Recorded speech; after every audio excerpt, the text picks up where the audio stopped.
In this training, we're going to be covering step 10. This is the final step, understanding how to refine your business operations until you make bank. And the way we do that is by automating things, pulling you out of the business, and allowing you to work on the business, not in the business.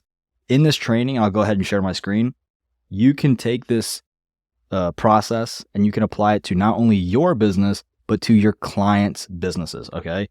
This is particularly developed for service-based businesses. So again, if you are in the digital service space and your clients are local service-based businesses, it's going to work much, much better. Now, the goal, you're going to see this goal here and you're going to see that it's probably going to remind you of something that we covered, and I'll show you what that is. You want to learn how to monitor and improve your and your clients' processes to reduce operating costs and fulfillment time. So basically, we want to automate things so that way you are not having to manually do that. Now let's go back to step 3. If you look at the best offer I put together, you can see the 5th piece of that process is process automation, where you monitor your team and business practices to help you automate processes so your clients are happier and your calendar is free to work on your business, not in it. So you see this whole training, it's intertwined. Everything that I'm teaching you, it's all intertwined. It all works together because it's an actual process. If I was just making this stuff up, it would have no correlation, right? So you see, I mentioned that before. Now you can go on Google and you can look up Google Business Profile Optimization. We have that in SASO University where we show you that. You can look up high-level setup. You can look up a database reactivation. You can look up traffic generation practices like local SEO, LSA. You can do all that very easily. Process automation, it's very easy to look up how to do the automations, but this training is going to teach you what to automate and how to understand which parts to automate. So having the technical skills is not everything there is. You also need to know, what do I do with the technical skills? That's what we're going to cover. Now, this process is a process that I built. This is my process that I created over the past 4.5 years of working on multiple projects with both successful and failing businesses alike. Now, I have a business background, or I have a background in business development, consulting, and a degree in project management. And I just love Six Sigma. So if you don't know what Six Sigma is, basically, it is a process that came out of Motorola where they wanted to understand the most efficient way to produce high quality goods with the least amount of defects as possible. Now, it is production oriented. Now, of course, you have things like, Agile, Scrum, Lean. You have different variations of Six Sigma. This is my very watered down, very fast acting process because in my opinion, a lot of the Six Sigma stuff, it's not overcomplicated. It's just used for these massive operations, these massive organizations. When you're at this level, you don't need something, it's just too complicated for the level we're operating at. So that's why I've made a more simplified version, which is what we're going to cover. Now, that being said, this process is used to essentially find the most effective way to grow a business out of a sheer will, a sheer desire of growing a business without spending money. That is the recurring theme you're going to see through everything I do, which is I don't want to spend money until I make money in the operation. So in doing such, you have to find the most efficient way, the most effective way, the best bang for your buck way, so to speak. Otherwise, you are just going to end up losing money. So let's go ahead and jump into this process. The first letter of the SASO acronym is S, simplify. Now, the first task any business needs to do is simplify. And this is a theme that you see from Six Sigma, where essentially you need to remove waste. Everything must be simplified as much as possible in order to reduce waste. Waste refers to inefficiency. You're wasting time, you're wasting money, you're wasting resources, you're being redundant, you're going in the wrong order. You have employees who are not being used to their maximum potential, right? All of these different things refer to waste.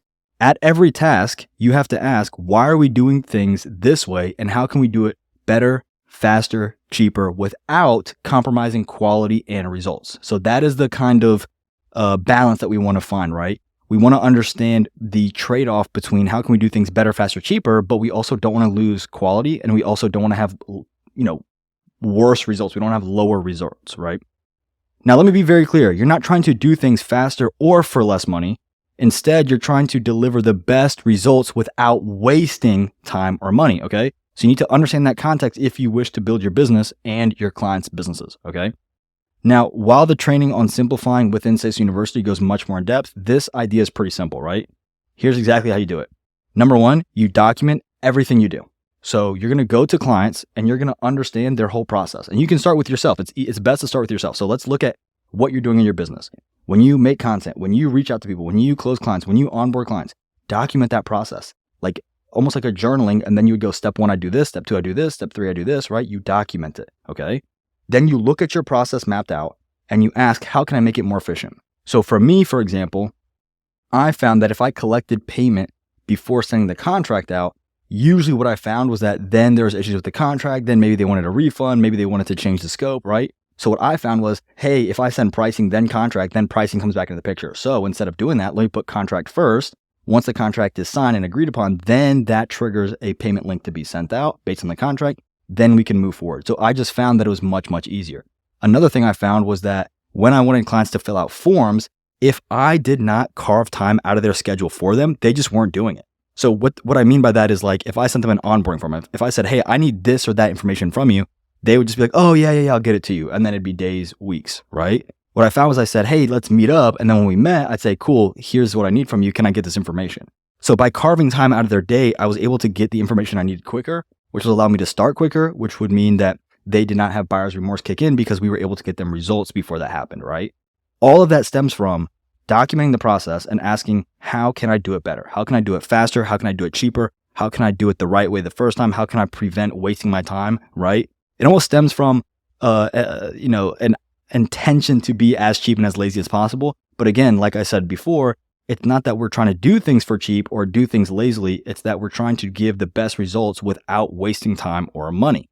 So that being said, we want to document what we do. And it's really as simple as I just made it seem. It's really just write out your process and then look at it and then go, how can I make it better?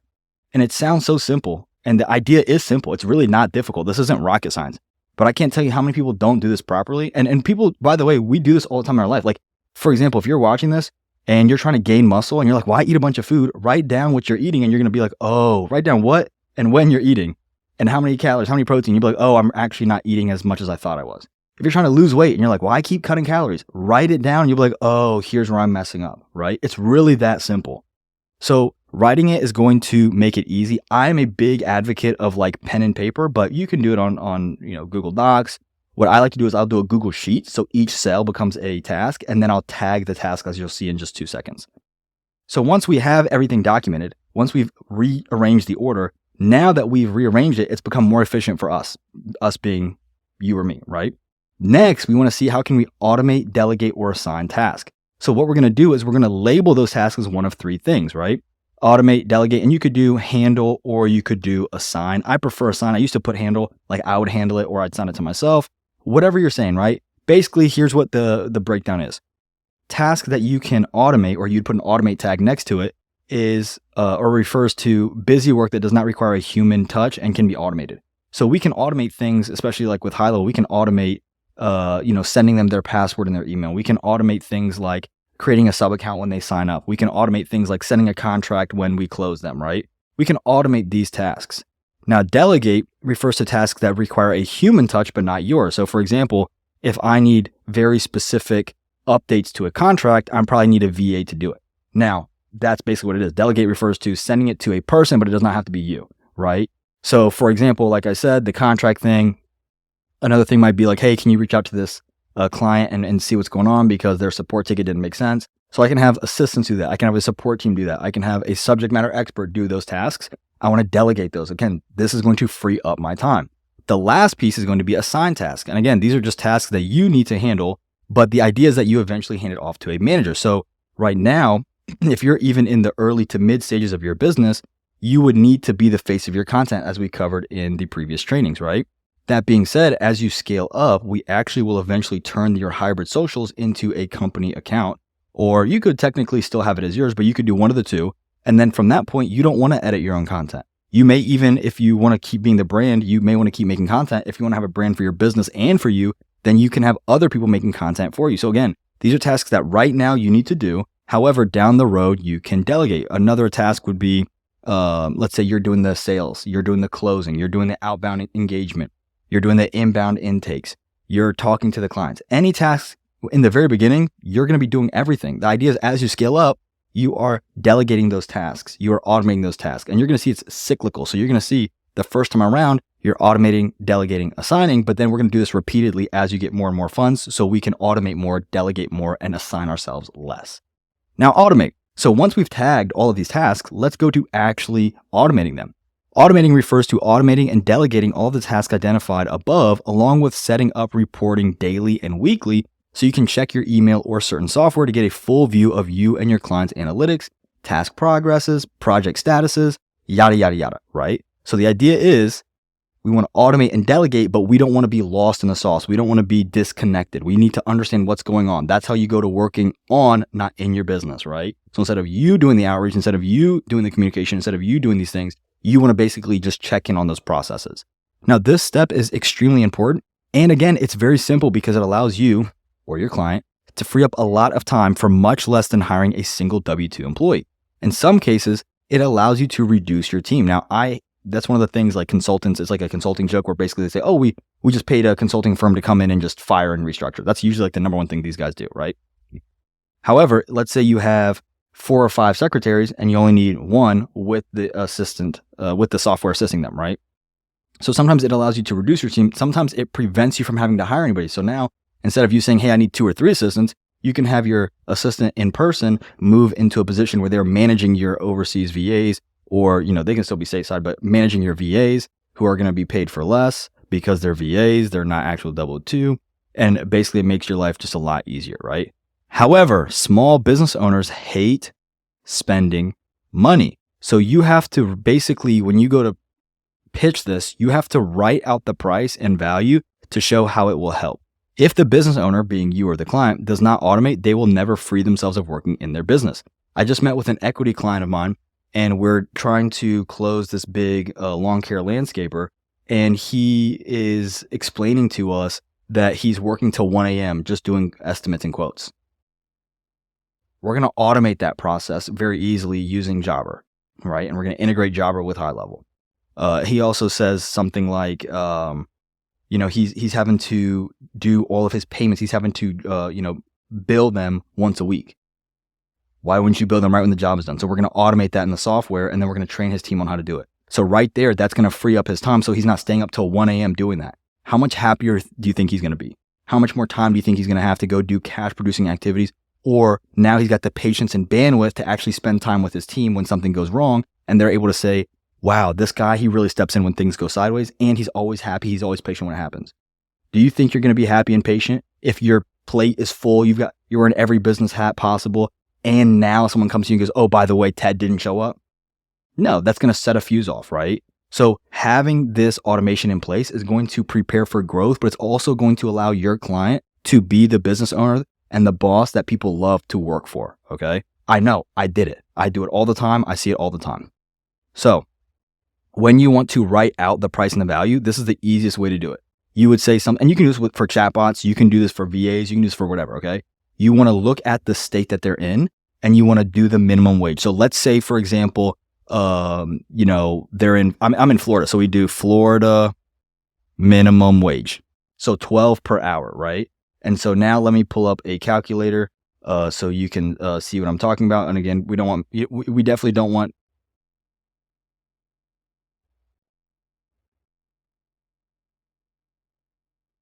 All right, so here we go. We've got 12 per hour. So let's go 12. Let's say they're a part-time employee, so they're only working 20 hours a week, 4 weeks a month, 960. So you can come in and you can say, hey, maybe my software is 960 as well. Maybe it's 959. Maybe it's 897, right? Whatever. Maybe it's close, but your part-time assistant works 20 hours a week. Mine works nonstop with no lunch breaks, with no bathroom breaks, with no vacations, never takes a day off, never gets sick, right? Never has a bad day or an emotional day. It's AI, it's software. It does this for you, right? And by the way, this is not the full rate that these business owners pay people. You also have overhead depending on what state. So let's say it's 20% overhead. So that's closer to the actual rate. But again, you could easily come in and say, well, if it's 960 and I'm, pitching this for 497, you can see right there that there's massive savings to be made. And again, we've outlined the benefits. So that is something that I always like to mention. Now, once we've automated, it's time to scale. This is where we grow. Now, when we grow, we're going to grow like a bodybuilder. So when you're gaining muscle, you actually have to gain fat with the muscle. I don't know the exact numbers, but I think it's something like 1.2 or 1.5 pounds of fat with every pound of muscle. I could be wrong. If you know the answer, let me know below. But you have to gain fat with the muscle. So it's not a process of I'm gaining muscle and no fat. You have to gain fat with the muscle. Then you need to lean out, which is going to be the next step, optimize. So when we scale, we need to understand two main components, okay? Two. One, inputs need to increase as much as possible, and we're actually going to value quantity over quality to some degree. So what do I mean by that? We need to make sure that whatever you are doing in your content, you're now just doing more of. If you're posting 1 to 2 long form a month, that needs to get to 4. If you're doing 2 to 3 reels a week, that needs to get to 1 daily, right? Again, imagine if I told you to do that, but we didn't automate your schedule and free up time. Imagine if we tried to automate things and we didn't simplify it, so now you're just wasting time and wasting money, right? There's a reason it goes in this process. As you'll see, do not deviate. So inputs need to increase. This is just the Alex Hormozi thing. He says the first thing that we're going to do once you hit a certain level is just increase your inputs. How can we 10x your inputs? And that's going to naturally increase your outputs. And the second thing we want to do is we want to test. You want to test, make sure you test. Do not forget, okay, do not forget to test. And then when you're done testing, test some more. Scaling is all about testing. Can we use proven methods that worked in the past? Of course we can. But if anybody comes up to you and says, I know exactly what's going to work, there's still a level of testing because no two people are the same. No two audiences are the same. There's testing involved and testing required. This is why I love using organic content before I go into paid, because I can test using organic for you pages that boost my content to interest-based audiences. Then I can see what worked. Then I can run an ad with it. Test, then test some more. Now, while quantity takes precedence over quality, that doesn't mean to disregard quality, but rather streamline it during automation and improve it over time. So you'll see, because it's cyclical, we're going to repeat this process. When we come back to the simplify and the automate, we're going to increase the quality by maybe bringing in some video editors, maybe bringing in better software, maybe bringing in automated software where AI edits for you, right? Again, it's all going to be testing. If you try to start with great quality, you're never going to start because you're going to use perfection as a crutch, and it's going to just really be another word for procrastination. It's just going to be an excuse to procrastinate. Start. If you do, try to focus on quality over quantity. If you do try to make it perfect when you start, you're really just going to burn out. You're going to put too much pressure on yourself and you're going to fail. And here's the funniest part. If you want to know how to perfect something, go look at what Mr. Beast says, right? He says, no one's going to see your first bits of content. Make it every 10 videos, ask, how can I be better? Every 100 videos, ask, what can I do? And if you try to improve every 10 to 20 videos, then your quality will get there. And if you listen to your audience while you're improving, your audience will tell you what improvements to make. We covered that in the content set where I basically showed you how to look at your analytics, right? How to look at your feedback. Very, very simple. Optimize. So, in my opinion, this is the easiest step on paper, but for some business owners, it's really, really difficult because all you're going to do, by the way, is you're just going to keep what works and you're going to cut what doesn't. It is that simple. Now, you'll see why it's difficult if you don't already know. It's easy because the analytics and dashboards, numbers, will tell you what is performing well and what is not. This can be your content. This can be your offers. This can be your products. Yes, we're dealing with services, but I'm talking about the productized services. This can be your copy, right? Your content, you'll see engagement. Your offers, remember we covered that in the offer creation, seeing how many people opt in.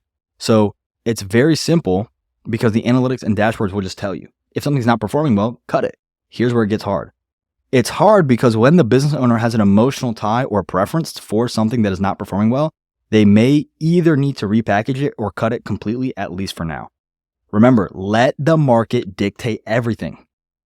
Do you want people to feed feedback? Do you want them to fuel feedback, or do you want them to feed and fuel your ego? Your ego is not going to get you paid.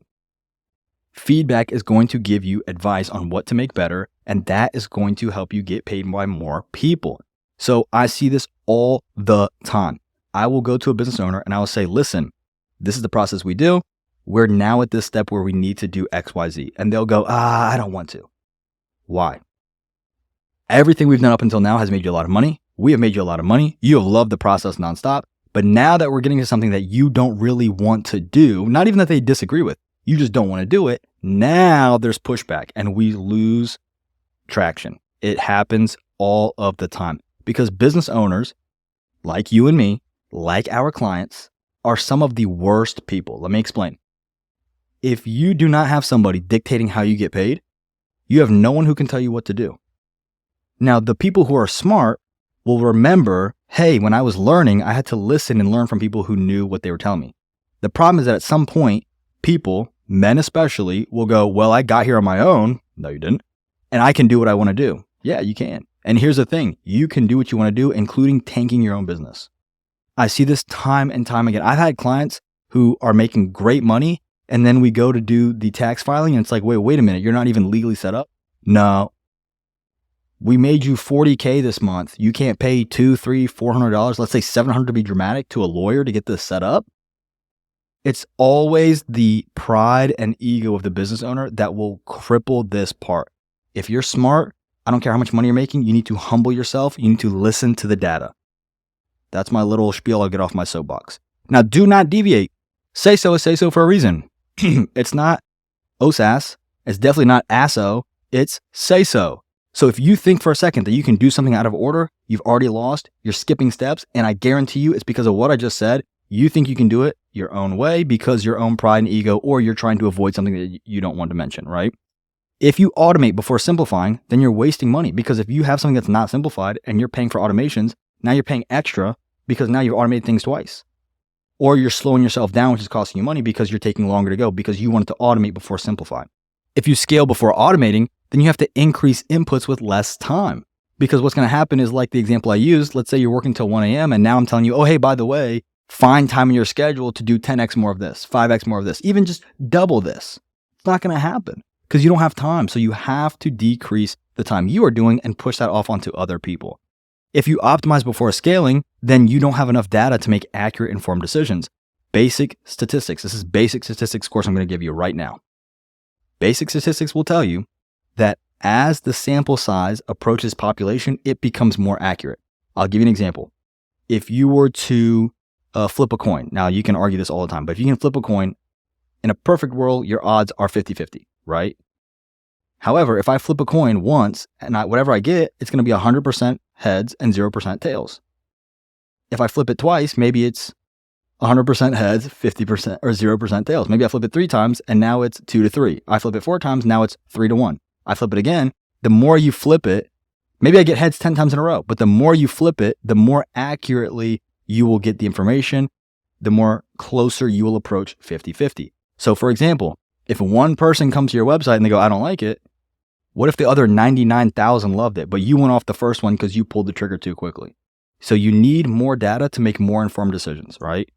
Now you can jump between 2 steps before advancing or repeating, but I wouldn't recommend this until your 3rd or 4th cyclical iteration.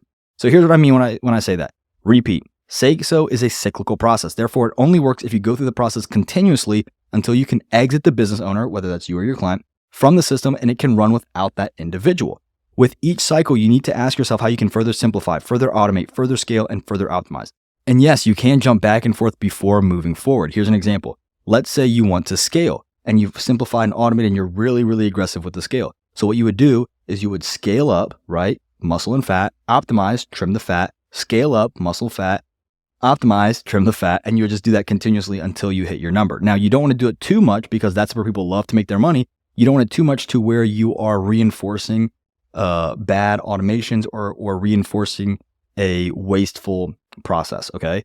The same thing can be done with simplified. Let's say you're scaled up, you're making great money, but now you want to cut costs to increase profit. Let's say you're like, we're making great revenue, but our margins aren't great. You would come here, and then you would basically say, okay, let's simplify, automate, simplify, automate, simplify, automate, test, simplify, automate, repeat.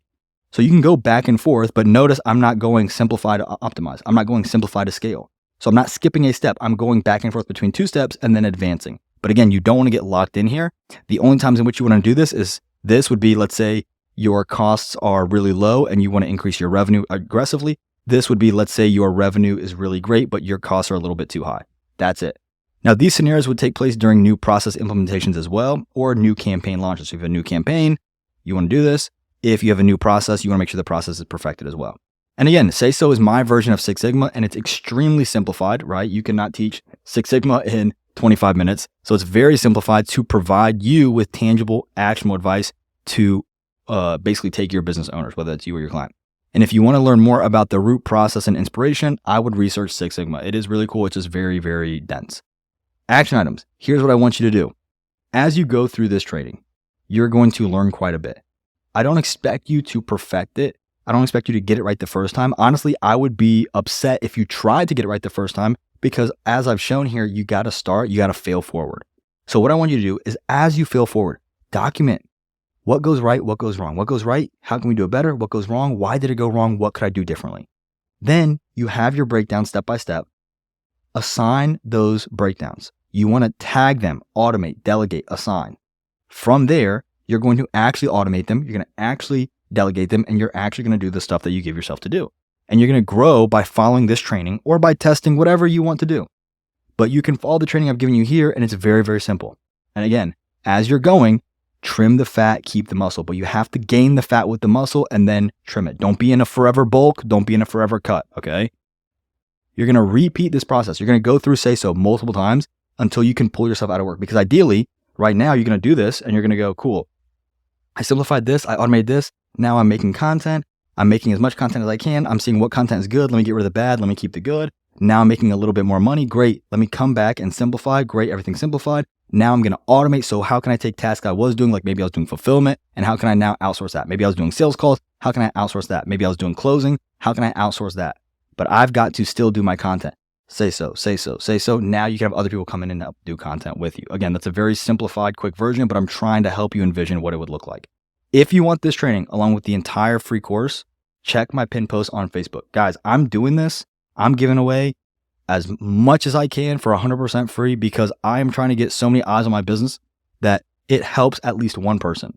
And if you're that person, I want you to think, wow, this helped me so much. What would it be like working with him in a one-on-one setting? What would it be like if I worked with him in a group setting, right? And again, if that's not you, if you're like, hey, I just wanted the content, maybe you're thinking, hey, the content is terrible. Cool.